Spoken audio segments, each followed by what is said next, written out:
Other comments from the public? Yes, sir.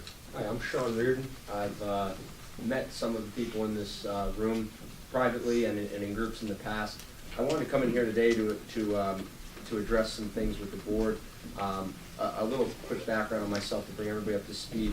I'm actually from Florida and started coming here 2 years ago, reinvesting in the city when it was at its lowest point. I had met with different functioning bodies throughout the city, like Liz Ternick when she was still a part of it, and Dale Finch, and we worked diligently in a neighborhood, Texas Ave, Bellevue Ave, Beach Blocks, which is one of the worst neighborhoods in the city for the last few decades or so, but actually is a complete, is a historic neighborhood, a famed neighborhood, and it's really unique to the landscape of the city. I recognize that being from the South Florida area, I watched a gentrification happen in an area called Wynwood in Miami, which was a very depressed, crime-ridden neighborhood, and it was able to use arts and other things to gentrify itself. Like Jeff has mentioned and a lot of other people mentioned, there are so many problems with the city in different regards and stuff, so it's difficult to just pick one. But I came in here today to speak specifically about a situation that I have going on Texas Ave. I purchased 2 properties there. Now obviously in the tourism district, I had the city's director planner, inspection, I should say, Dale Finch. I had Wally Shields, the previous building official, come with me.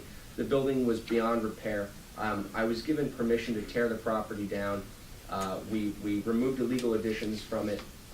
There was some issues with dealing with permits and trying to get stuff done. However, permits were issued and the building came down. And the truth is, it was a good thing for the city because generally developers come into this city and they see us at our lowest point and see us for the taking.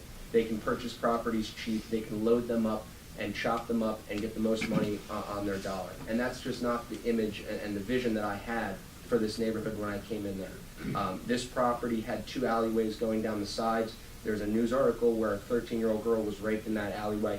I saw the opportunity to possibly revamp this property, but then thought to myself, once the granite kitchen's in place, another 13-year-old girl gets raped in the alleyway. And that's just not something that we can have in this city, and while we're trying to take this tourism district, these beach blocks, and gentrify them. I proceeded to finish tearing down this structure that was in a complete state of disrepair, built in 1900. I had a vacant lot. I was told that the lot couldn't just be dirt like the various other CRDA owned lots in this city that are filled with rubble and trash and weed and everything else, that I was going to have to make that lot appealing to the eye. I got my inspection from the city for termites and insects, which you have to do underneath putting asphalt on top of the lot. The lot actually retained a small portion of its building to make a planter bed so that it actually looked nice and appealing from the street. I've received now 3 fines from the CRDA with this vacant lot. I've been told that it's now a parking lot, even though there is no curb cut for a vehicle to enter onto this vacant piece of lot. There are no stripes on this lot. There are no parking bumpers on this lot, yet I'm being fined. And the last month, I just got a $2,000 fine for this. I'm told that I need to get a variance, I need to get a site plan and everything else, yet I'm not trying to operate a commercial lot. I'm trying to just have my vacant lot that I'm $120,000 into a 40 by 50 lot, which according to the auction that you guys had value my lot at about $30,000. Generally, these sort of improvements to derelict properties in the city happen from public funding. Well, I'm the example of a private guy who really cares about this city. I'd like to say I'm in the honeymoon stage with this city, like everybody's had in their relationships in life, where I'm just in love with it. And I think the CRDA and I share the same vision to making this city a great place all over again. However, when I'm being fined and told that I need to get attorneys and apply for variances and put $4,500 into your escrow account like I've had to do with other properties, that is just not the best way for us to partner together with new developers who have bright ideas for this place and making it a better city all over again. It's just not really smart. I think we can all come together and have a better way to handle these sort of things. I know that I don't have a lot of money to just keep spending on fines and keep tearing properties down. I think that this really is an issue that needs to be discussed outside this parameter of a public meeting. and my understanding is there are other facts related to this situation that it's not appropriate for me to go into here. So I would suggest that you have a meeting with Lance, maybe you already have. Multiple times. Yeah. Multiple times? Multiple times, sir. Okay. Well, I'm happy to meet with him again. Happy to sit down and talk through the process. Is this the case that we had where it was an issue of a hotel license too, and the same gentleman? There's a lot of different issues, sir. Like you said, it may not be the appropriate place for me to Right. respond to. No, I think that, look, we don't go around handing out fines for things that we think are inappropriate.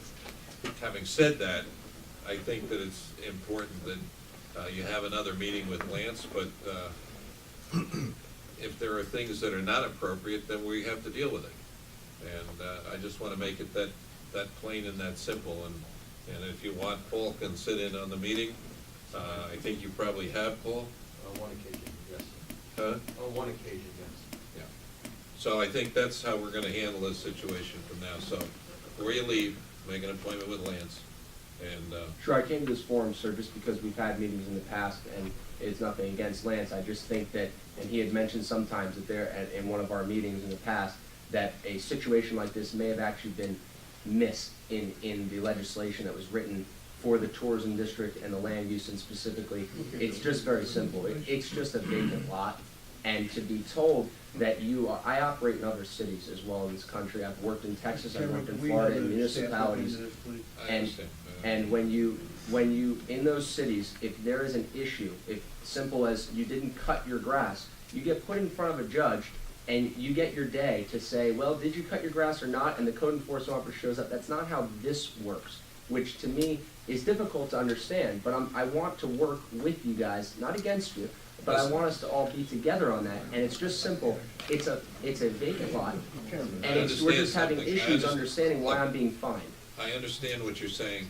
I also want you to understand that we don't go around fining people just on whim. And I suggest that you meet with Lance and our lawyer, and I have full confidence that if there's something that's wrong here, they will address it. We're not in the business to, in fact, we've bent over backwards in sensitivity to people in this city in an effort to make things better. So I'm just gonna leave it at that. Make the appointment with Lance, and we'll go from there. Other comments from other people in the public?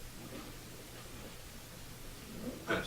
I just want to reiterate what Sean's talking about. I actually live on Bellevue Avenue and have seen the progress that he's made there. And I know, you're saying that's not the forum for this and everything, but I think the board should know.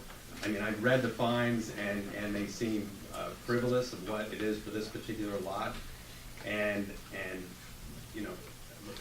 I just want to reiterate what Sean's saying, that he is doing good for the neighborhood. And me living there and seeing it happen, I've seen the improvements. The streets have been cleaned. He actually pays people to clean the streets because it's not being done by other people. And he's doing a lot of good in our neighborhood. So I understand. I appreciate you giving the time for him and to rediscuss that again, Lance. Thank you. Happy to meet with him. Yes, Jeff? Outsider looking in, I know Texas Avenue well. The lot's not an eyesore as it is, it was as it was. It was an eyesore. Any